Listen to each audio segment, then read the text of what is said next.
Hello everyone, my name is Usha Chudasama. I'm a child and adult psychotherapist and school counsellor.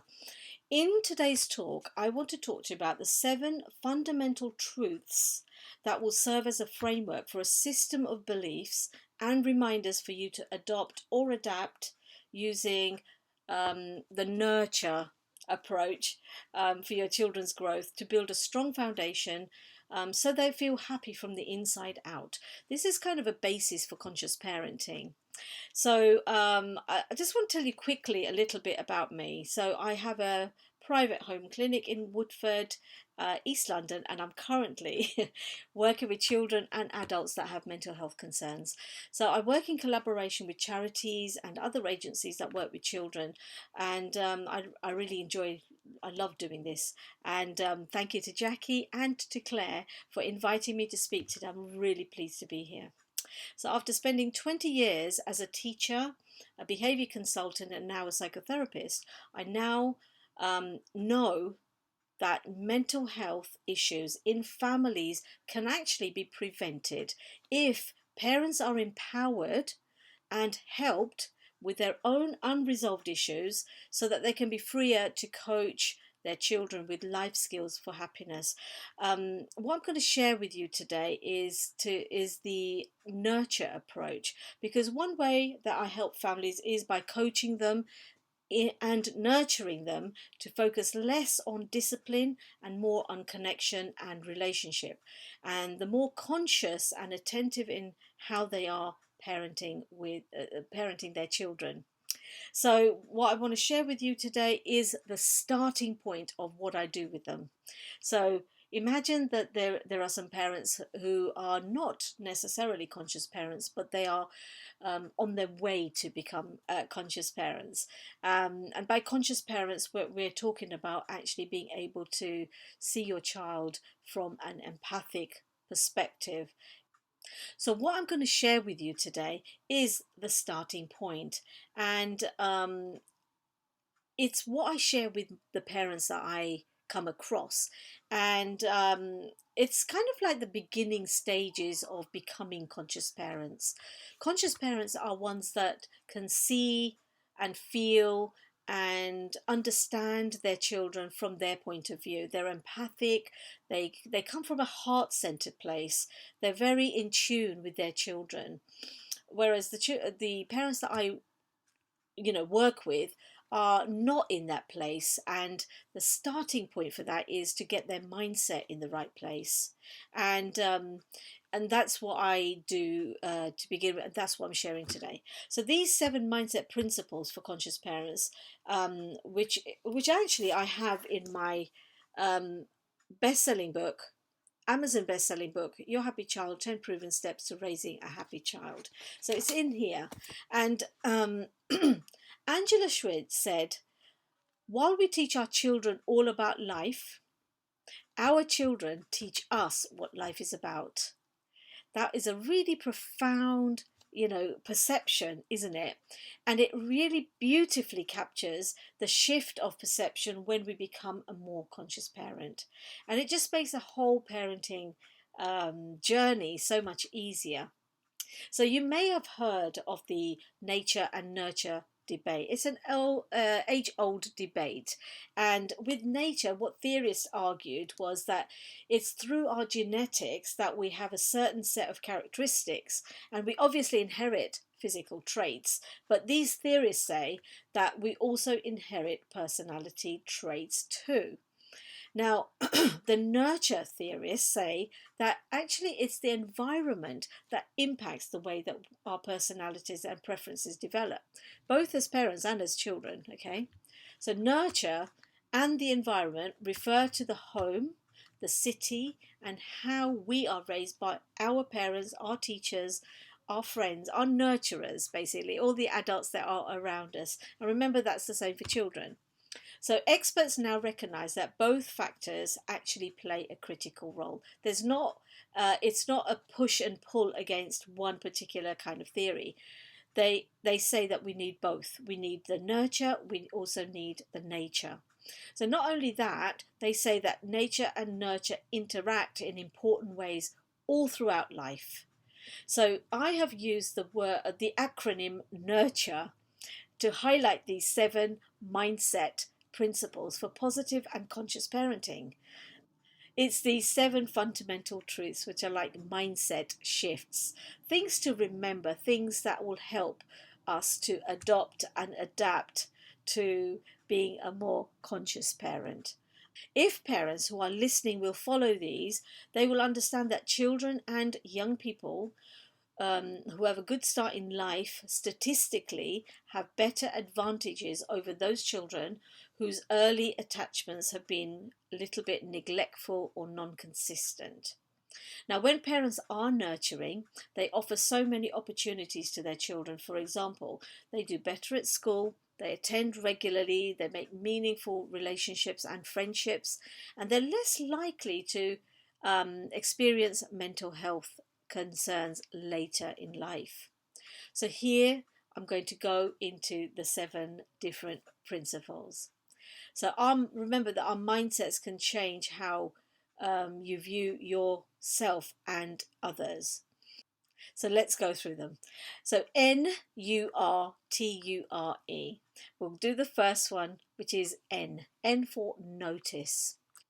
Our children are born with unlimited potential, and more than anything else, they need to feel loved. Now, we do have days where we are probably not at our best, and our children could trigger us, right? So, notice is all about noticing your awareness. Okay, it's noticing what's going on inside of you when something triggers you. So, for example, if your child spills some milk on the kitchen floor. Notice your thoughts and your feelings and manage your state. This will help you to be more empathic. Are you, because the thoughts that you might have you know, might annoy you. So, are you annoyed? Are you annoyed at the child for not listening? Is it because you have little time, for example? These are kind of thoughts that you might be having, and they're running through your mind.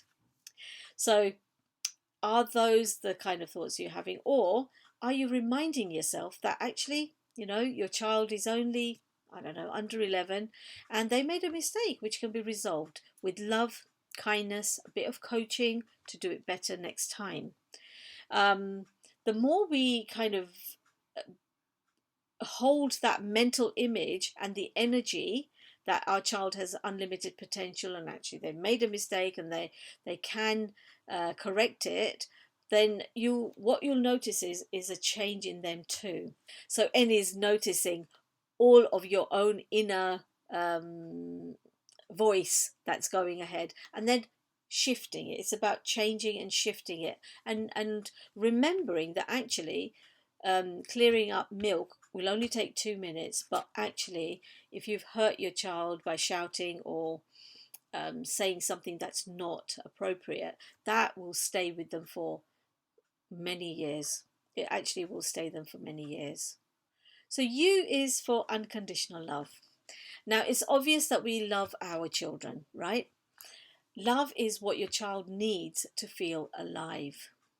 Now, by being connected to us, when they feel connected and understood by us, they will want to please you as parents, and they want to behave because they get attention for that.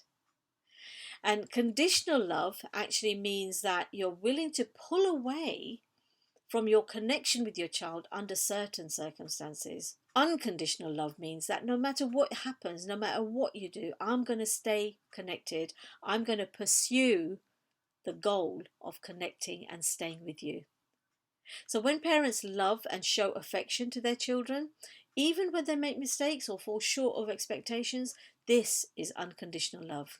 In other words, it is a form of love with no strings attached. Therefore, parents love their children no matter who they are, and no matter what. And so the best way to help your child feel loved unconditionally is to always model good listening skills. Give good eye contact. Reflect on your child's behaviour. and use a calming voice. And next time you're faced with a parenting challenge, remember the words that you use around your children, it becomes their inner self talk and their inner guidance system. Remember that negative behavior can specifically be your child telling you that they don't feel loved, that there's a break in that connection. And negative behavior is your child telling you that they have lost that connection.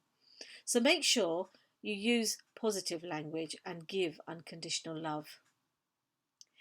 So we move now to R, and R stands for responsibility. So it's a responsibility, and kindness results in happiness. Now, research over decades has highlighted there's links between affection in childhood and health and happiness in the future. Children who have affectionate parents and who feel loved tend to have higher self esteem and feel more confident and social as adults. The best way to help your child to be happy is to be happy yourself. So, modeling happiness behaviors in yourself actually shows them that, well, actually makes them feel a little bit calm in themselves. And when they feel calm, they're actually able to access the thinking part of their brain to be able to do the right thing. So, in a way, by you taking responsibility, you're teaching them to take responsibility as well. So, the next one is T. T is for teach. I would say teaching and coaching your children. What I say to parents is that children are always learning. Okay, they're always learning, no matter how old they get. Um, and it's your role as a parent to teach and coach them rather than expecting them to know things. Sometimes, we think that children should be able to do this or that by a certain age. Um, having these high expectations actually puts a lot of pressure on our children. So once you realize that children need to be taught, you can focus more on modeling the behaviors rather than having to discipline them or think of criticize them. So conscious parenting is about noticing the positive potential in your children, because they have to be taught um, and loved again and again and again and again. Children don't come with a manual, just like parenting. There's no manual for parenting. There's no manual for children either. They have to learn these things, and don't expect them to know everything after you telling them once. They need to be shown over and over and over again, depending on where they are in their developmental stages, and also thinking about the bigger picture of why they might not be able to understand a certain concept or a subject or whatever. Have a look at the bigger picture. Is there something else going on in your child's life? Has there been a loss? Has there been a change? Has there been some kind of transition? Has something happened that might be stopping them from, being able to learn? Okay, so that's teaching and coaching. So the next one is U. U is understand. Understand. And understand that children grow in developmental stages and they reach certain milestones. But the milestones that you might, if you Google it, you might see that um, the thing they have on Google is only a generalized perspective. And just because your child is a certain age, it doesn't mean that they're emotionally there yet. So remember that even though a child might be chronologically 10 years old, if they've had something going on in their life, they might be emotionally a lot younger. So being a conscious parent is about recognizing those things and being aware that they need to be treated differently in a unique way, because siblings will need different attention. They'll need different interaction. So having that awareness that their chronological age and their emotional age might be different, would help you to interact with them differently. And it's important to understand that children at different ages and stages are facing different challenges in their life. You know, um, friendships is a big one, as they're going through learning skills, and because of these challenges, you might need to find a different way of communicating to get through to them. And I would always say that if there's been a break in communication, then make sure you acknowledge your child first. The next one is R is all about respect. Respecting it, and it starts with you. It starts with you as a parent. Ask yourself, I mean, how much do you respect yourself?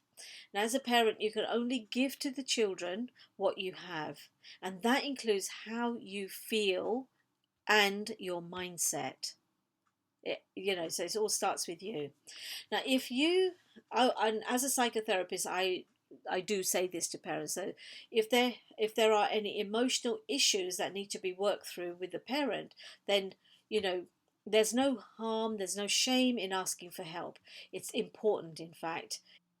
So this is something I say to parents.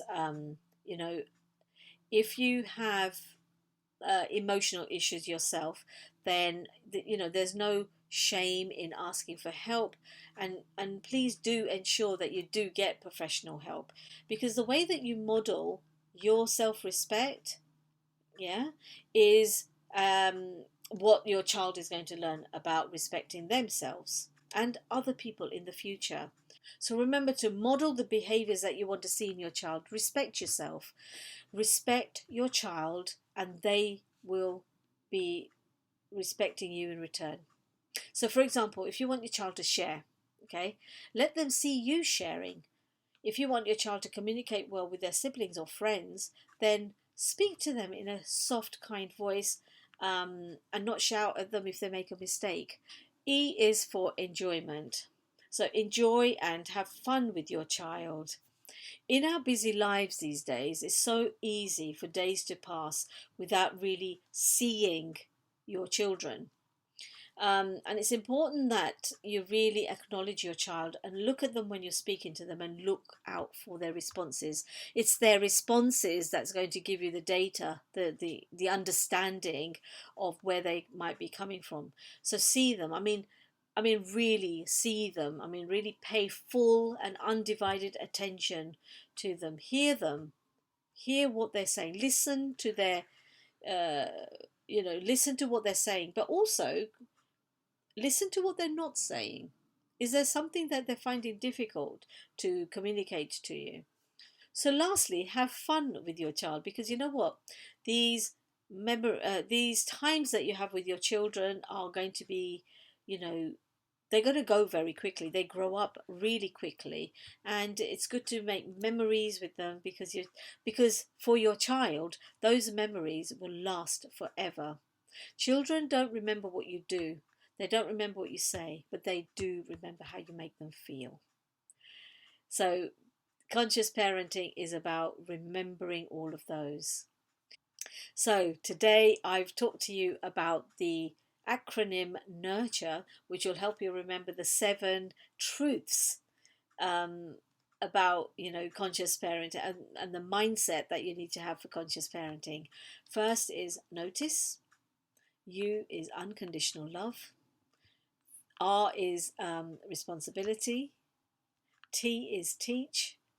U is understand. R is respect. And E is enjoy.